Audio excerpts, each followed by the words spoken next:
Salut, nous c'est Antoine et Tiffany. Nous sommes les Green Pilgrims et nous adorons voyager. En 2023, nous avons décidé de changer notre mode de voyage. Nous avons acheté un Land Rover Defender de 98. Nous l'avons appelée Marguerite. Nous avons passé plusieurs mois à la bricoler pour qu'elle devienne notre maison sur roue. C'est à son bord que nous allons explorer l'Amérique du Sud. Abonne-toi pour suivre nos aventures.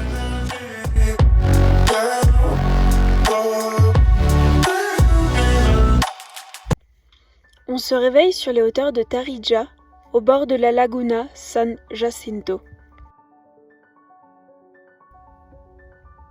Ça y est, on a tout rangé. On quitte le spot au bord de cette magnifique lagune et de cette vue magnifique sur les montagnes, sur les hauteurs de Tarija. On part en direction de Lagon Tasjara, qui est dans la cordillère de Sama. On a 100 km à peu près, un peu plus de 2h30, le GPS nous dit. Et apparemment la route est magnifique. Dans la lagune, il y a beaucoup de flamants roses. Il y a 3 espèces de flamants roses.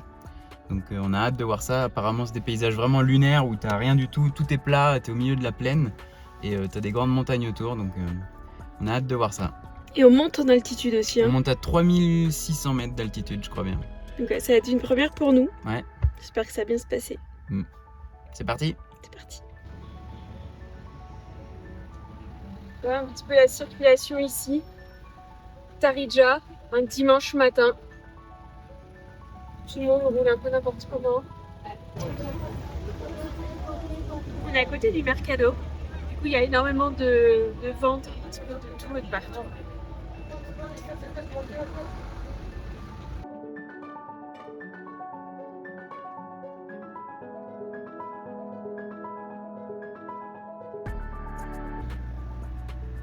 C'est parti, on prend la route 1 en Bolivie. Voilà. C'est bon de Dan.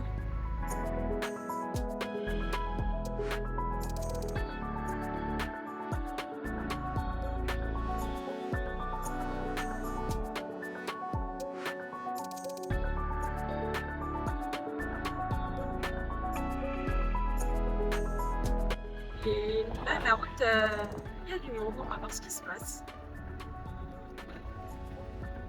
Je pense que c'est un contrôle peut-être douanier. C'est la route qui mène à la base. Il y a des petits gens qui vendent des trucs. On veut des pains ronds ou pas? On prendra, ouais.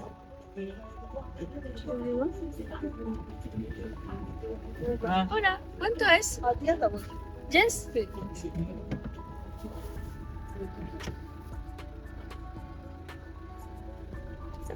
Gracias.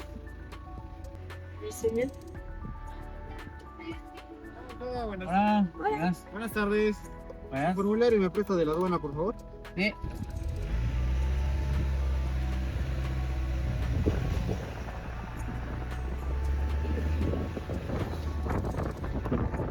Alors là, du coup, il y avait une petite douane, on peut dire, parce qu'ils ont vérifié notre identité et le type, donc le document d'importation pour Marguerite.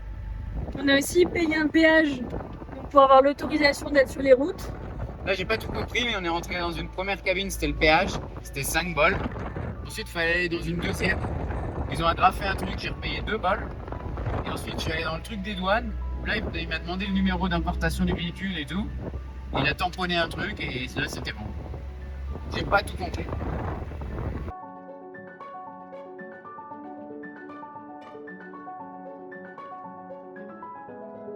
L'heure tourne. On se met à la recherche d'un lieu pour s'arrêter manger.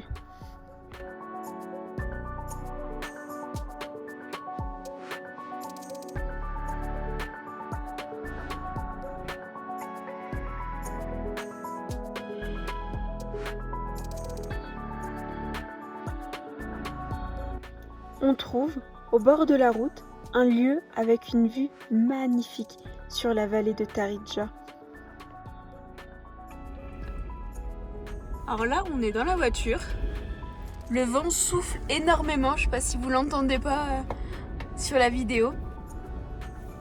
On a 2820 mètres d'altitude. Donc voilà, on a une magnifique vue sur les montagnes. Entouré complètement de montagnes. Mais voilà, il y a tellement de vent que voilà, on mange notre jolie salade à l'intérieur. Donc voilà, le retour des légumes et des fruits dans nos salades.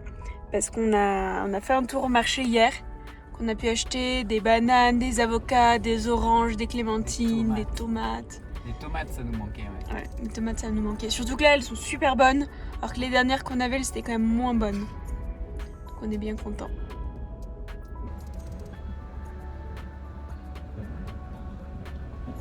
La vue est magnifique.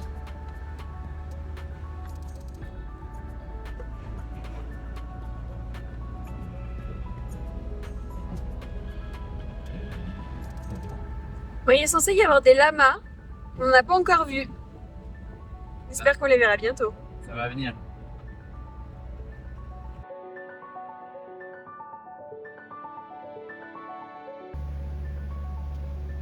Alors là, on vient de passer les 3000 mètres d'altitude et ça continue de grimper. On voit que la route, elle va là et qu'après, elle monte encore un peu plus. Voilà, nos premiers 3000.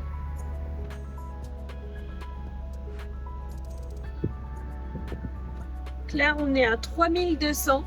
On continue encore de grimper. Ça climate petit à petit. Là, pour le moment, tout va bien pour nous.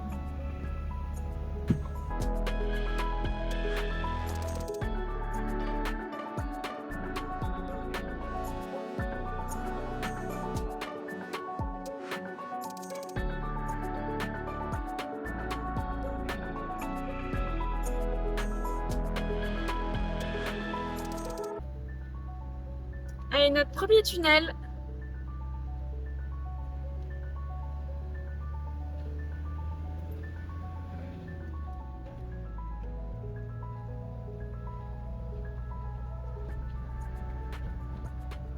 Ça va, il a pas l'air trop grand, trop long. Pas beaucoup de lumière quand même dedans.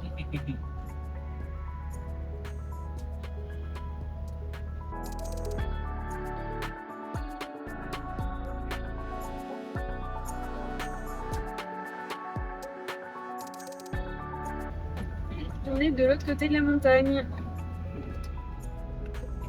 Ça fait plus plateau ici. Oui.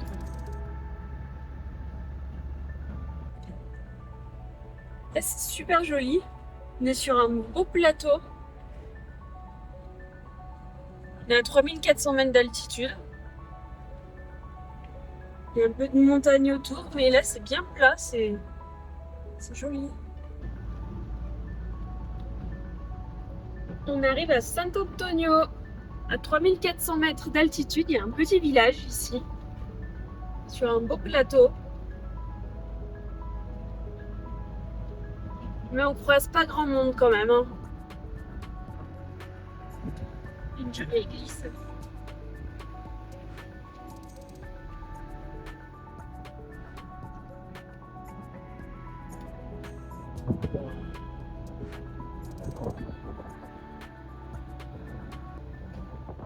On arrive là du coup dans la réserve biologique Sama. On vient d'avoir le panneau. On est à 4000 mètres.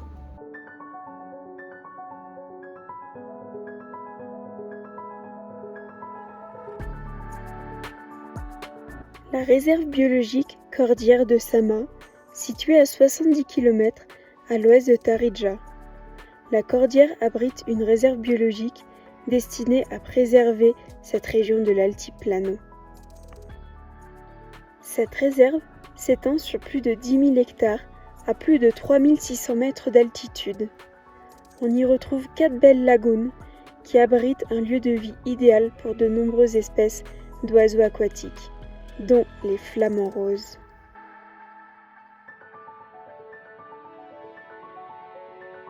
La réserve protège également plusieurs espèces de mammifères, comme le puma, le lama, le renard ou le cerf des Andes.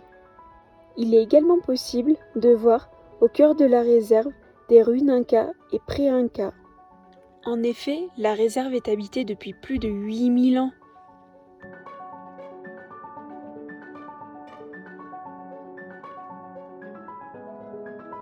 À l'intérieur de la réserve, il y a 11 petites communautés rurales de 600 familles, soit un total de 4000 personnes. Ces familles sont d'origine quechua ou aymara. Ce sont les descendants du peuple inca.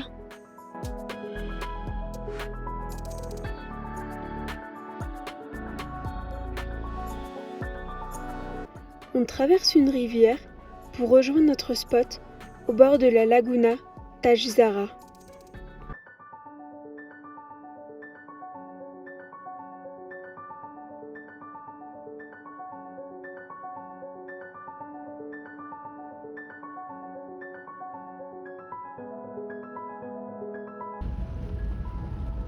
On s'approche de notre spot. Ouais, si, c'est là, je pense.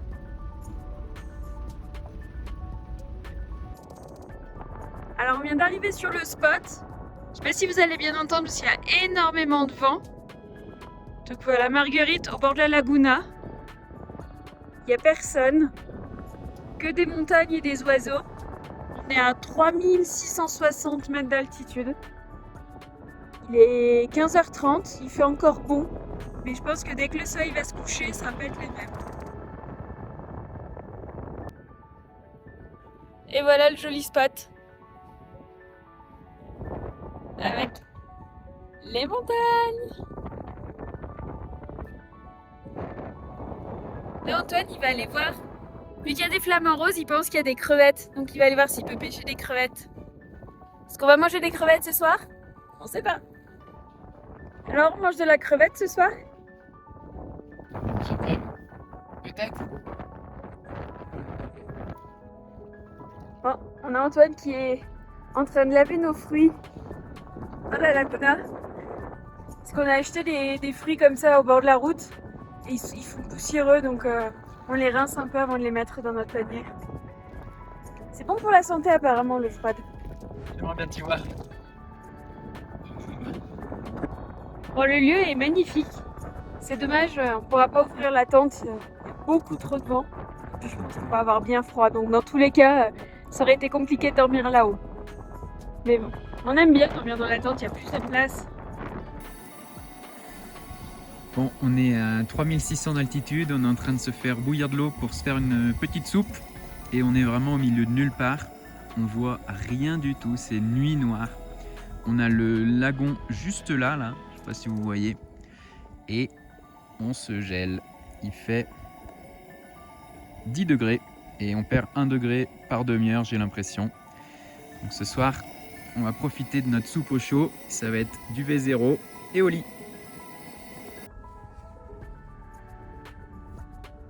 Nous voilà dans notre petite maison Marguerite. Dehors, il y a un vent assez fort. On a calfeutré nos fenêtres comme on pouvait avec les serviettes qu'on a. Mais le résultat est plutôt pas mal. Parce que pour le coup, on est bien, on n'a pas trop froid. Réveil du coup un peu frais bord de cette laguna. Alors on n'a pas un thermomètre qui enregistre la température, on sait juste que ce matin à 7h30 il faisait 10 degrés dans Marguerite. Et là ouais, il y a un vent assez important. Quand Antoine essaye de faire à manger, pas de faire à manger non, de faire le thé pour le petit déjeuner. Il y a énormément de vent. Mais la vue est toujours aussi sublime. Hein. Et juste un peu plus loin, je vais zoomer. Vous voyez, là-bas, il y a un petit village. Voilà, mais sinon, il n'y a personne. On a vu une voiture passer quand il faisait nuit. Mais sinon, non, personne n'est là.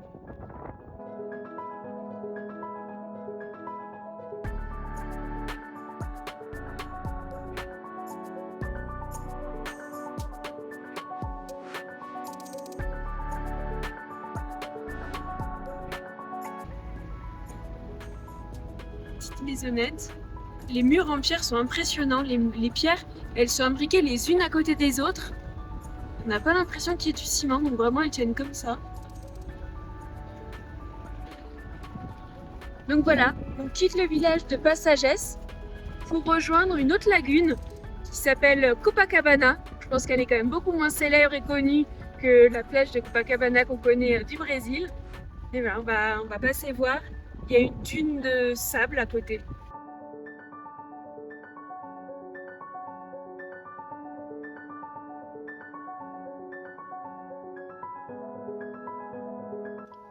On s'approche de la Laguna Pujara. Elle y abrite 3 des 4 espèces de flamants roses. On retrouve le flamant rose du Chili, le flamand de James et le flamand des Andes.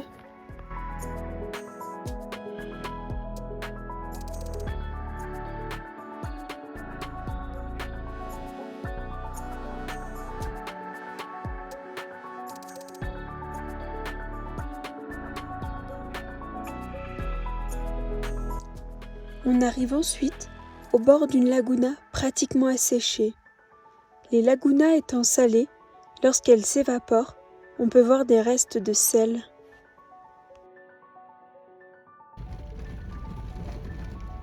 Alors là, on est sur la route principale qui mène au village de Copacabana, dans la Cordillera de Sama, dans la réserve naturelle. Voilà, c'est la route principale et on va voir ce petit village. Si je peux faire quelques petites courses. En tout cas, les paysages sont vraiment magnifiques. Ça fait 3 jours qu'on est là. On a passé 2 nuits. C'est magnifique. On a croisé très peu de personnes. Et c'est une route tout en pavé, elle est jolie, dis donc. On fait un stop dans la ville, sur la Plaza de la Integración. On y trouve 2 portes, représentant le soleil et l'autre la lune. Tout autour de cette place, il y a des mosaïques avec les animaux que l'on peut retrouver dans la réserve.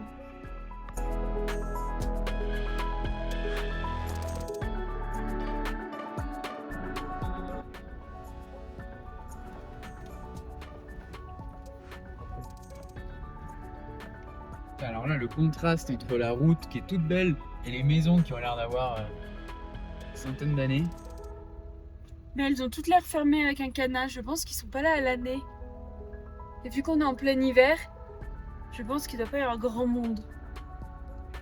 Ah là, ça fait désert. Donc là, on voit au loin le sable, les dunes. C'est vraiment surprenant, c'est pas comment le sable est arrivé ici. C'est sûrement l'érosion du coup de la pierre, mais c'est vraiment hyper localisé à un seul endroit. Donc voilà. On va aller voir ça de plus près.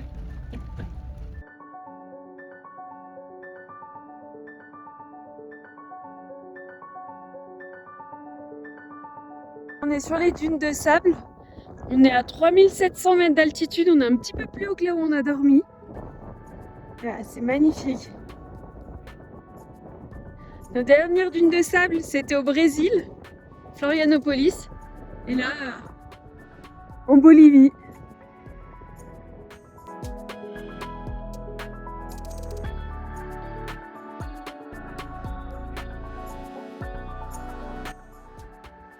On en profite d'être à l'abri de la voiture pour ne plus avoir de vent. Pour vous expliquer un petit peu, donc là on était, je tourne un petit peu pour que vous voyez, on était dans les dunes de sable qui sont juste un peu plus hautes. Donc c'est impressionnant. Il n'y a personne, il n'y a rien, il n'y a pas de bruit. Juste du vent et de la nature sauvage. Ouais, ils font tous des petits murets comme ça en pierre. C'est plutôt joli. Et en fait, il y a un petit peu de ciment quand même pour consolider. Mais c'est vrai que c'est magnifique. Ça fait tous des enclos avec des pierres.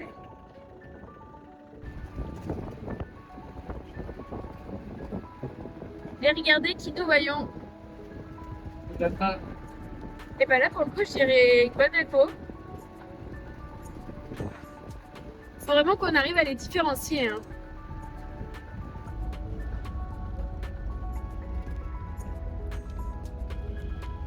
Là, c'est des lamas. Salut les gars!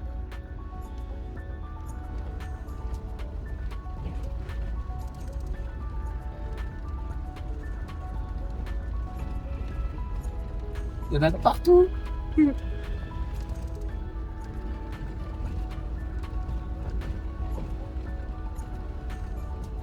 Les premiers là-bas, c'est un symbole dans un voyage en Amérique du Sud.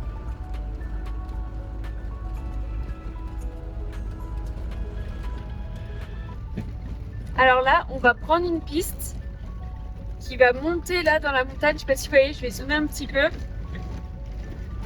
On va continuer de monter un petit peu en altitude. Là déjà, ça grimpe déjà pas mal. Et je pense que ça va continuer de grimper.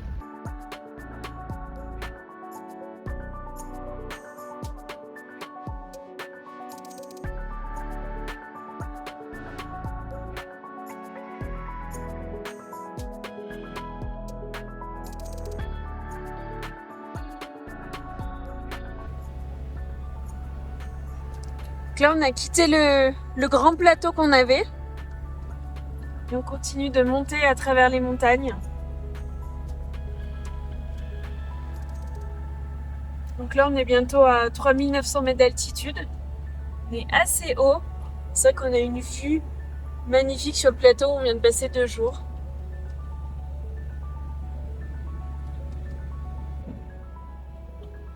Donc là, on est en train de passer les 4000 mètres. Allez Marguerite. Marguerite est fatiguée un peu, mais ça va. On s'en sort bien. Et voilà, on est arrivé de l'autre côté de la montagne. Là, on redescend petit à petit.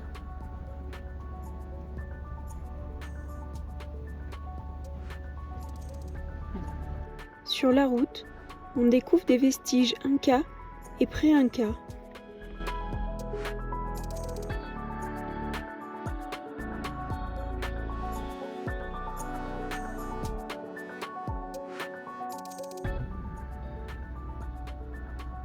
Voilà, la route est plutôt jolie, on voit le camion devant qui fait des gros zigzags. Donc on imagine que la route doit être un petit peu cassée et qu'il a eu un souci.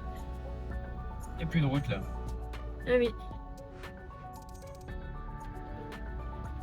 Il est passé là, donc je vais faire comme lui.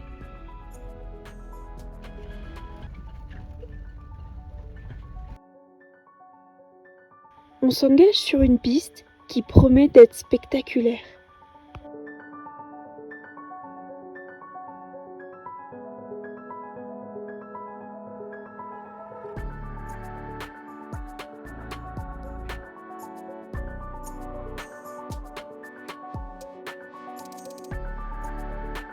Si la vidéo t'a plu, mets un pouce, abonne-toi si ce n'est pas déjà fait. Si tu as des questions, n'hésite pas à les poser en commentaire. À bientôt pour de nouvelles aventures sur les routes.